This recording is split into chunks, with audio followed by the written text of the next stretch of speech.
अब यो त तपाईको कुनै राजनीतिक सिद्धान्तै भएन। राजनीति भनेको त बन्दुक बोकेर हिँड्ने, खाने गरेर रोटी फसाएर खाने, अरूले बसेको कुर्सी लात्ताले हानेर यहाँ बस्ने, त्यो हो राजनीति भनेर हामीलाई गलत कुराहरू गरायो है। अनि हामीले चीनमा हेरेको क्रान्ति देख्यौँ, अब त्यसो गर्नुपर्छ भन्ने लाग्यो। ए त्यस ठुलो घर चलाइदिए, त्यहाँ भत्काइदिए, मेरो झुपडी छ भने मेरै जस्तो हुनुपर्छ भन्नेतिर लाग्यो। हाम्रो जीवन भनेको, मैले फेरि यसलाई सहज गरेँ, हाम्रो जीवन भनेको प्रकृति, प्रविधि र संस्कृति र प्रविधिको सन्तुलन हो। यो सन्तुलनबाट कुनै एउटा तत्त्व मात्रै कमी भयो अथवा बढी भयो भने हाम्रो जीवन सहज तरिकाले चल्दैन, चलेको मान्नु हुँदैन। यसलाई भन्छ प्रभाव। अघि मैले भने यस्तो क्रान्ति गर्नु बन्दुक बोक्नु पो हो त, क्रान्ति त राजनीति त भनेर कतिले भन्नुहुन्छ, त्यो हामीले चाहिँ बुझ्दैन, संस्कृतिवादीले बुझ्दैन।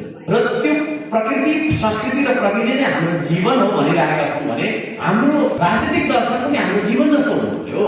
अहिले चाहिँ के छ, हाम्रो राजनीतिक दर्शन देब्रेतिर लागिरहेको छ, हाम्रो जीवन खालीतिर लागेको छ। शिक्षा पनि उता गइरहेको छ, हाम्रो जीवन यता गइरहेको छ। कहीँ भेट हुँदैन। हामीले गरेको तपाईँको चाहिँ राजनीतिले हाम्रो संस्कार संस्कृति भत्किरहेको छ। हाम्रा तपाईँको चाहिँ पिता पुर्खाले मानेका मान्यताहरू आज चाहिँ भत्किरहेको छ। अनि संस्कृतिलाई कोमिट गर्ने, संस्कृतिलाई प्रतिबन्ध लगाउने पनि कुनै राजनीतिक सिद्धान्तहरू छ।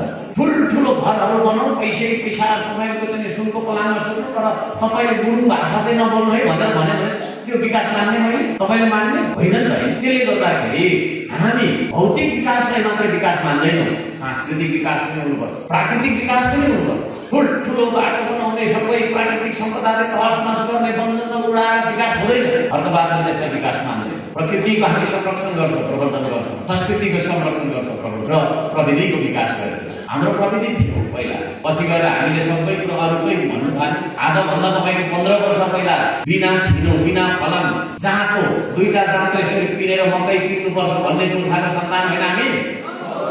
अनि आजभन्दा 1500 वर्ष पहिला तपाईँको हाम्रो पुर्खाले चाहिँ जाँतो बनाउन सक्ने, अहिले हामीलाई के बनाउन आउँछ? केही त बनाउन आउँदैन। किनभने हामीले के बुझ्यौँ भने अरूले गरेको चाहिँ प्रविधि, अरूले गरेको चाहिँ आधुनिकता, अरूको चाहिँ राम्रो, अरूको कति राम्रो, मेरो हेरेर आफूलाई नराम्रो देख्न थाल्यो नेपालीले।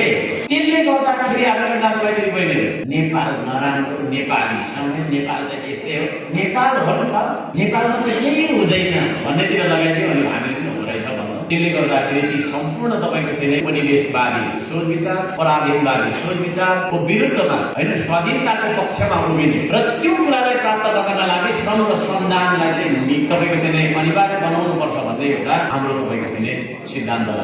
श्रम तपाईँले दक्षिण कोरियामा गएर गर्दा पनि हुन्छ, श्रम तपाईँले मलेसियामा कतारमा गर्दा पनि हुन्छ। तर हाम्रो हर्कवादले के भन्छ भने श्रम चाहिँ हाम्रै देशमा गरौँ भन्ने मान्यता राख्छ।